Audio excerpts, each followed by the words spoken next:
Thank you for coming. Welcome. Thanks for coming to our Medical Debt Relief Coalition launch rally. Very much appreciated. You're coming in this terrible weather. You guys are the best. So if you stay till the end, there will be a special fun surprise. All right?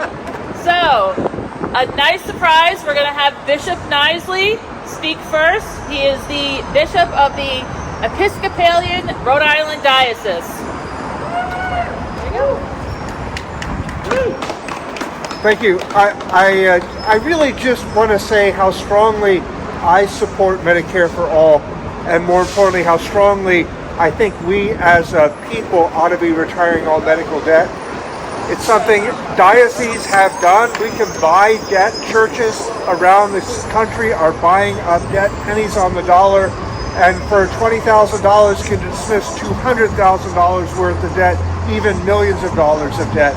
It's a simple thing that people of faith can do to show support for people who've done nothing wrong except get sick in a country that doesn't have equitable health care solutions for people. And as a person who runs businesses, I know how overwhelming the cost of providing health care for our employees is, how we strain to make full-time jobs available because of the cost of health care.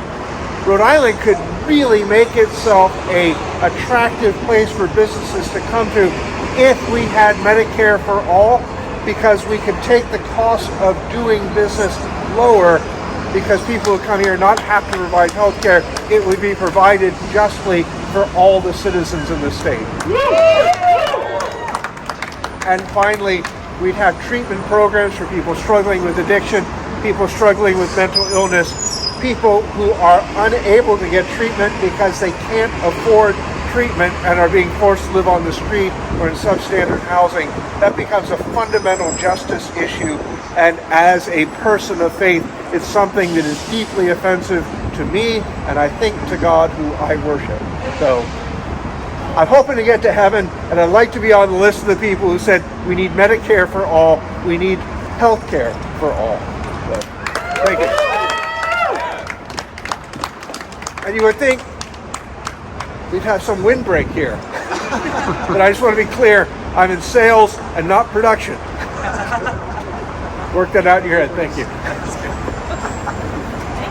Thank you very much, Bishop.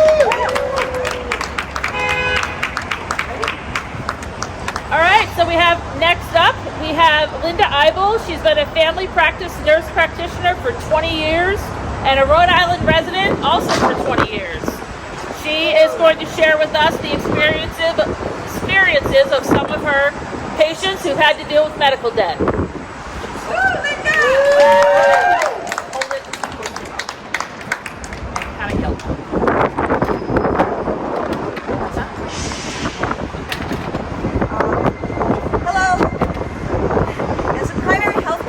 I have to say what a struggle it is to provide good quality care to people in this broken healthcare system that creates obstacles to care, that creates mountains of paperwork, middlemen upon middlemen who just take money off the top, and winds up with the world's most expensive healthcare system, which is ranked 30th globally, and with a decrease in life expectancy and an increase in maternal mortality. But we are here today to talk about medical debt specifically. In 2010, we were promised that everyone would have health insurance with the passage of the Affordable Care Act. And we started seeing patients coming in, and they hadn't had care for decades, literally. And all of a sudden, they could get their mammograms and their colonoscopies and their Pap tests. And then after the next couple of years, they started falling away because all of a sudden their premiums became unaffordable or their deductibles became unaffordable. And we know that when care is unaffordable, it is avoided or delayed. And when that happens, the outcomes are always worse. The diabetes is uncontrolled, the blood pressure is uncontrolled, and the cancer is found too late. In Rhode Island, we only have 2.9% of people who are uninsured, but we have 28% of people who are underinsured. And these are people who are working, these are families that are working, and their insurance is just plain unaffordable. 51% have deductibles $2,000 or higher. And what that means is that you might as well not have insurance until you spend this money out of pocket.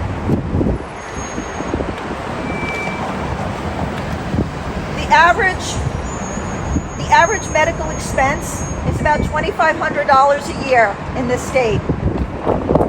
And more than 12% of Rhode Islanders received at least one bill last year of at least $500. And we know that when you go to the ER, you're not getting out of there for under $1,000, and that doesn't count the ambulance. I have had patients lose their homes because of medical debt. I have had patients put off retirement in their 70s because of medical debt. And this is the only country where GoFundMe campaigns are used as the primary source of revenue to pay off your health care. Every hospital in this state is required to provide free or reduced cost care to people who are eligible. But it is a secret. They don't tell you. People aren't told that there might be help, that they might qualify for assistance. They're just sent a bill and then left. But it doesn't have to be this way. Healthcare corporations could give people information about what they are entitled to. They could agree not to sell medical debt ever, and they could agree to never report it to credit bureaus. They could actually agree to abolish medical debt. The average medical debt in Rhode Island is $1,300. The amount of medical debt that Lifespan holds is a drop in the bucket for a corporation that pays 4 of its executives over $1 million a year, and their CEO over $3 million a year. This amount of medical debt is a drop in the bucket to Lifespan, but it literally can mean life or death for the people whose debt would be erased. If Akron, Cleveland, Toledo, Chicago, New Orleans, Washington, D.C., and New York City can pledge to abolish medical debt, so can Providence.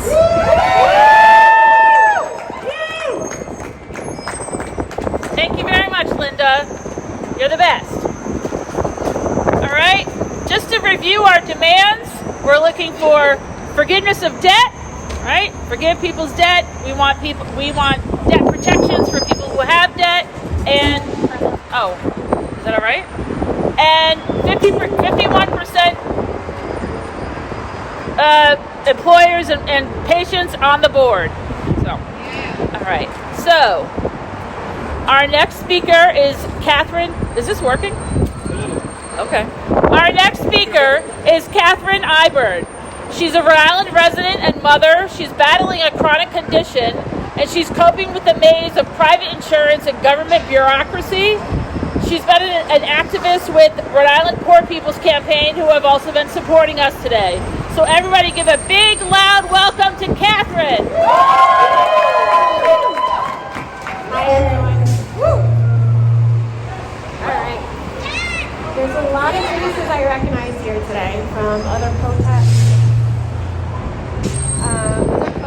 And fights for human rights. Today,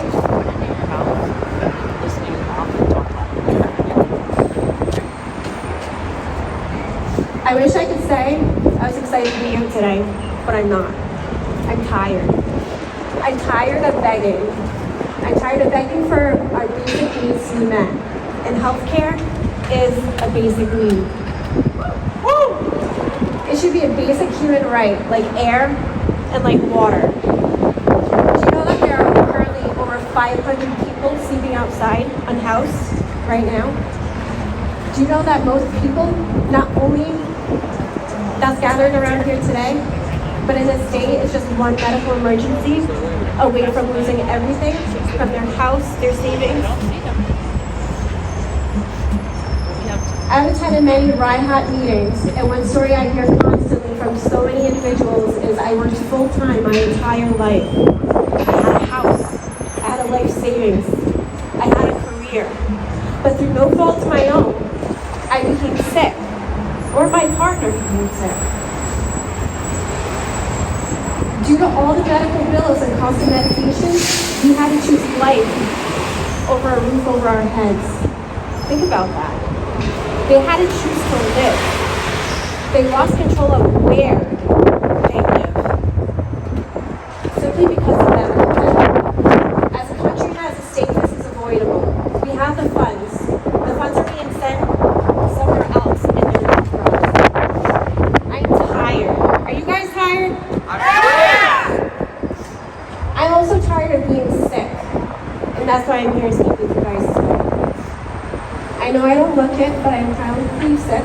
I have been for the past 8 years. At 32 years old, I came home from working my full-time office job.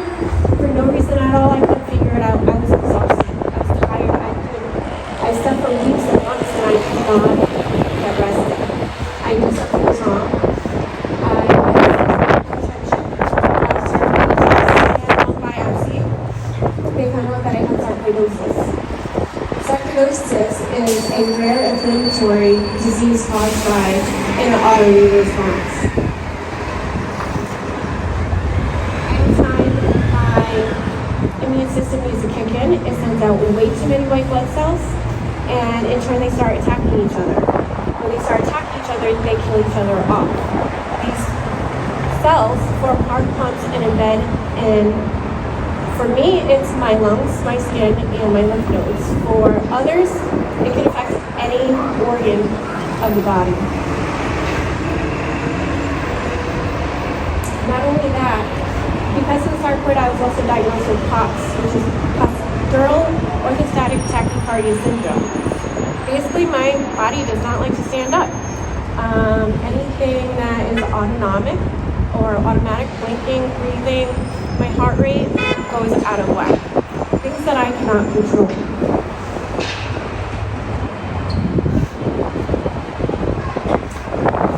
Now, as if that hasn't been enough, 16 months ago, I had a stroke. It was 5 days before Thanksgiving 2022. I had my 10-year anniversary with my husband. Our relationship goes like that. It's funny. But he was there. Made me safe.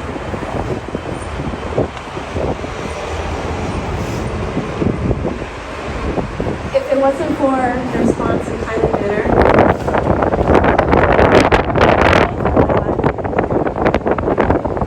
a little over a year before the stroke, I finally after 60 years. I have finally had access to Medicare, but not all of Medicare. I only qualified for parts that covered hospital stays and visits. Guess what it doesn't cover? The doctors overseeing your care while you're in the hospital. Guess what also doesn't cover? A lot of the tests that they perform while you're in the hospital. I received a bill a couple weeks ago for just one doctor in particular during that stay. $13,000 for one doctor. I received a debt collector call for the entire stay last week. $87,000. And I had insurance. That's shame. People do better.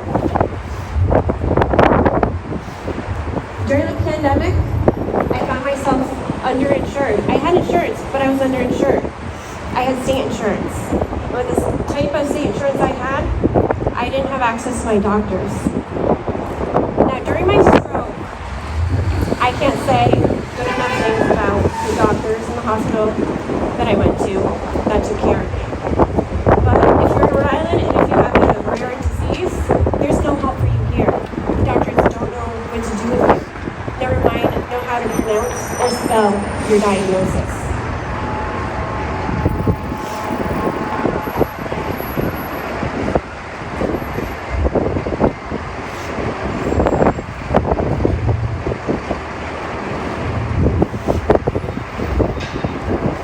So needless to say, during the pandemic, I couldn't leave my house.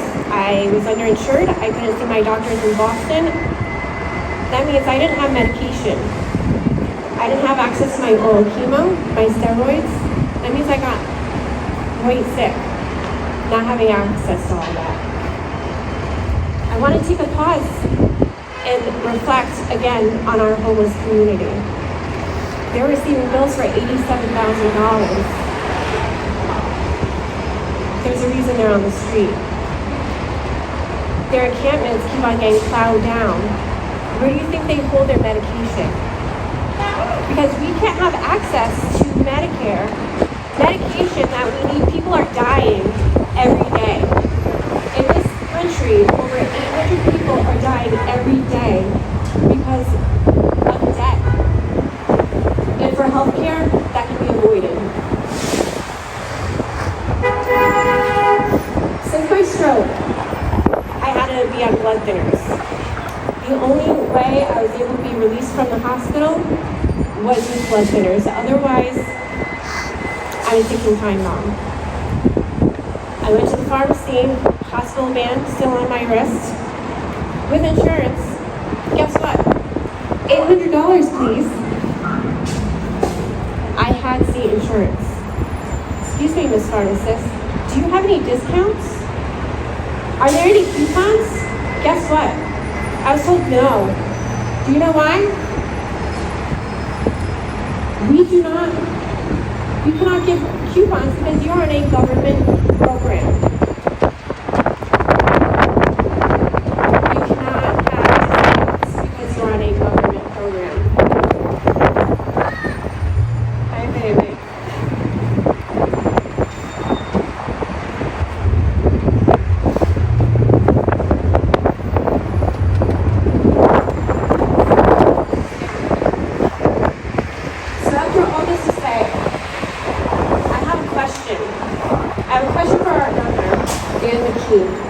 I have a question for all the state reps and senators in which our tax dollars pay their salaries. Our residents vote them into office. I want to know how much our lives are worth to you. How much? Because mine, I'm just one crisis away. And one more diagnosis, one more stroke, one more unexpected $800 a month medication away from losing it all. Thank you.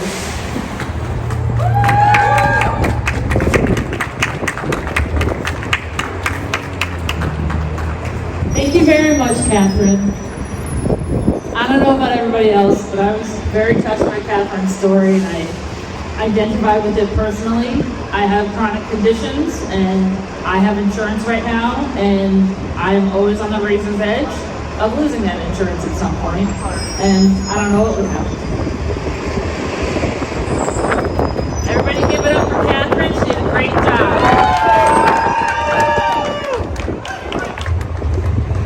All right, so our politicians have shown up. Yay! So our next speaker is going to be Miguel Sanchez. He is the Ward 6 counselor. He is also the vice chair of the Olneyville Neighborhood Association Board, and he has two lovely fluffy dogs. Thank you, Allison.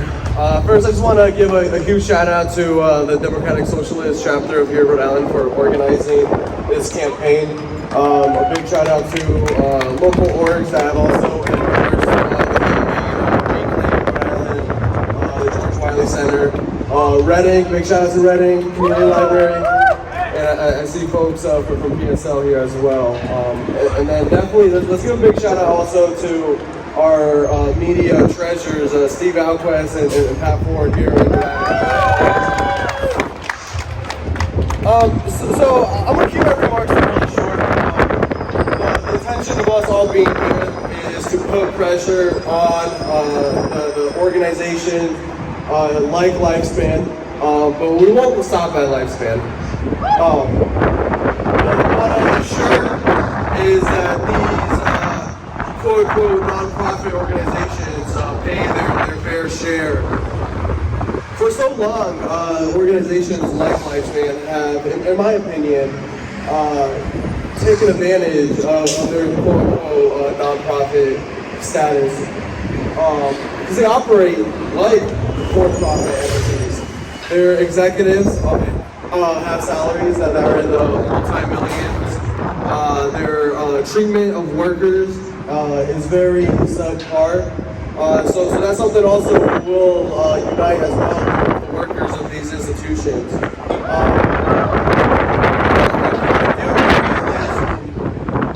pressure on Lifespan to forgive all medical debt of Providence and Rhode Island residents. Although this might seem like a big ask, when you think about it, it really isn't. I am one of the members of the city here in Providence that is a strong believer that healthcare is a human right. So how do we bankrupt our own citizens when they're asking for the bare minimum in healthcare? What we're also asking for is that the people of Providence, the people of Rhode Island have a say in how these institutions operate. So that's why it's also very important to demand that the people have the power on their board. And then like Catherine mentioned, the harassment of community folks that have endured some of these medical bills needs to stop. That needs to stop now.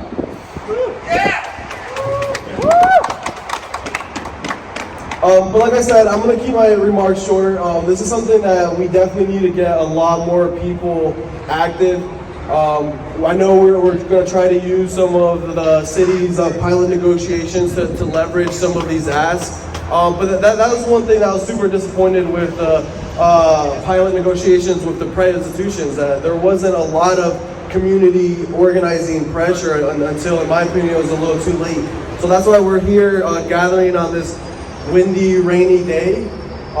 There's only a few of us here, but hopefully for the next action, we get triple the amount of people. Because this is something that, in my opinion, obviously here in Providence, some of the priorities are housing, education, but Medicare for all is the goal. That's something that that got me interested in politics, and that'll always be a policy that no matter where life takes me, I think it's so critical that's the end goal, one of the dreams of mine at least, is that everyone in this country, doesn't matter your socioeconomic status, your immigration status, that you have the ability to receive health care, because without a healthy life, I mean, nothing else, in my opinion, matters. So big shout out to everyone that came here. Like I said, this is just the beginning of this community pressure campaign on Lifespan. But like I said, Lifespan is not the only one. We'll come for Care New England after. And also put pressure on our General Assembly, on our state legislature to pass a single payer system here in Rhode Island. Let's not wait until the national politicians, I'm laughing because I can't even like say stuff about our federal government without just not having much hope. I'm just being as honest as possible. But I do think that with the amount of campaign or community organizing, the civic engagement, I do think that we can put pressure on the Rhode Island state legislature to get ahead of the curve and pass a single payer system. Because in my opinion, that's the goal. Thank you, everyone.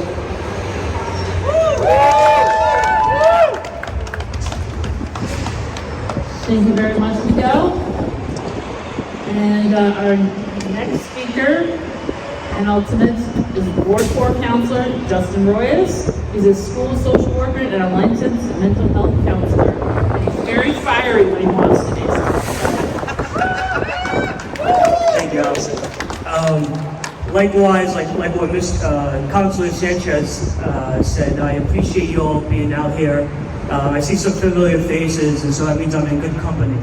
I just want to, just say that I think this coalition that we're building together, I'm proud of, and I know it's going to be centered on fairness, compassion, and accountability. For a very long time, Lifespan, who is a huge player in the healthcare landscape in the state, has not been held accountable.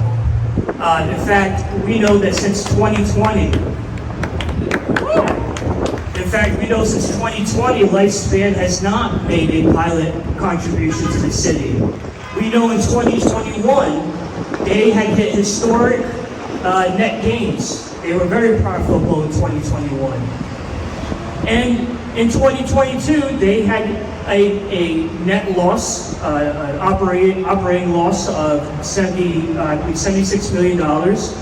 And they have continued to say that we can't give the city more because of what happened to us in 2022. And that's laughable. Lifespan can afford it. Lifespan can absolutely afford it.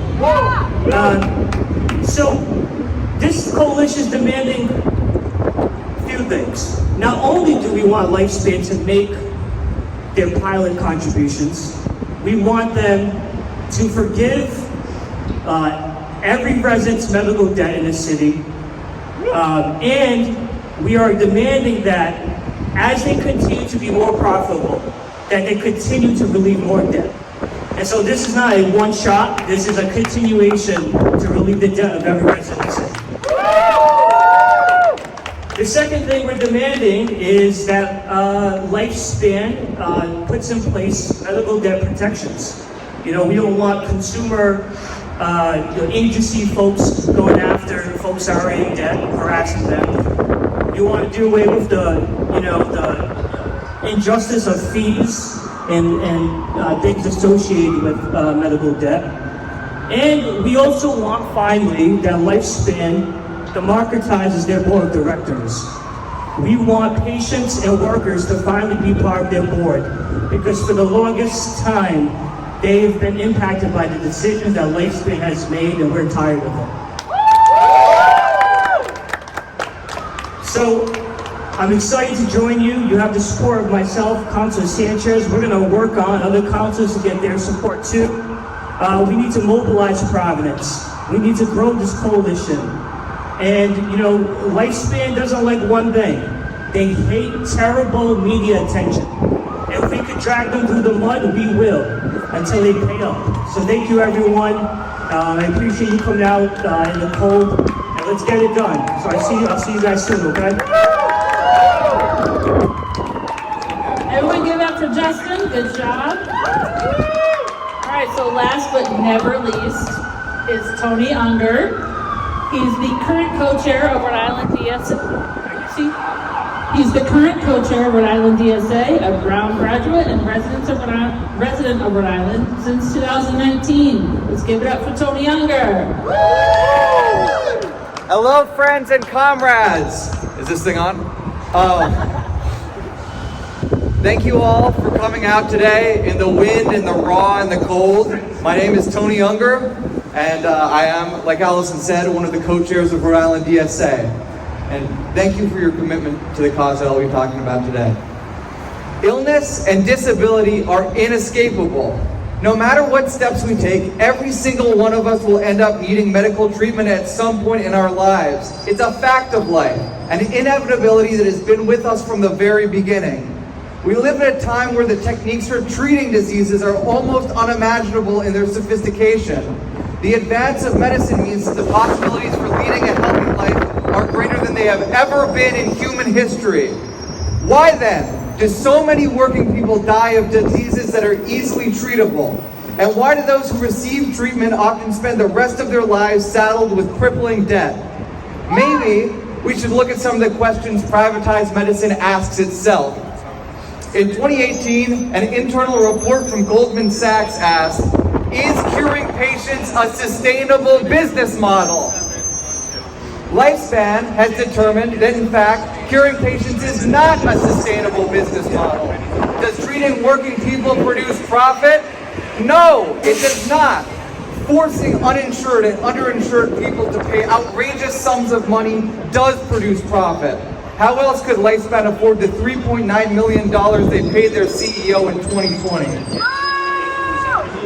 Make no mistakes. Despite its claims to be a nonprofit, Lifespan is a business first. In fact, one of their spokespeople described the company as a $2.4 billion corporation that competes for executive talent in a national marketplace. In fact, that number has risen to $3 billion since the spokesperson made that statement. What right does a $3 billion corporation have to tell Rhode Islanders how much they have to pay to live another day? I hope the bishop will forgive me for saying that, but absolutely fucking no right. Absolutely none. This medical debt is illegitimate, and it is a cruel indignity that the average citizen of Rhode Island is saddled with $1,300 of it, especially our poorest residents and Black and Hispanic communities. To add insult to injury, Lifespan has not made any payments to the city of Providence since 2020, as several of the previous speakers have noted. Rhode Islanders pay for Lifespan's water, electricity, sewage, even sidewalk sweeping. In turn, they burden us with debt and reserve the right to sue us, put liens on our houses, and garnish our wages. And on top of that, they refuse to give a single cent back to the community that they are extorting and harassing. No one, not even a $3 billion corporation, should be allowed to get away with this. Rhode Island DSA is demanding, as a condition of the city's payment in lieu of taxes agreement, that Lifespan first forgive all current medical debt, as well as all future debt in future years with a net surplus. 2, immediately cease collections of debt. 3, ensure that the hospital's board is made up of a majority of workers and patients. If you agree with these demands, please sign on to our petition. But this is just the start. If Mayor Smiley and Lifespan reject our demands, we will keep fighting. We'll come back in greater numbers with more urgency until the state government and corporate interests can no longer ignore the demands of working people for dignity and the freedom to live. After we win debt relief, we'll continue to rally, march, and to organize until medical treatment is free at the point of service for any person who needs it, and until the medical system serves us rather than the other way around. Thank you.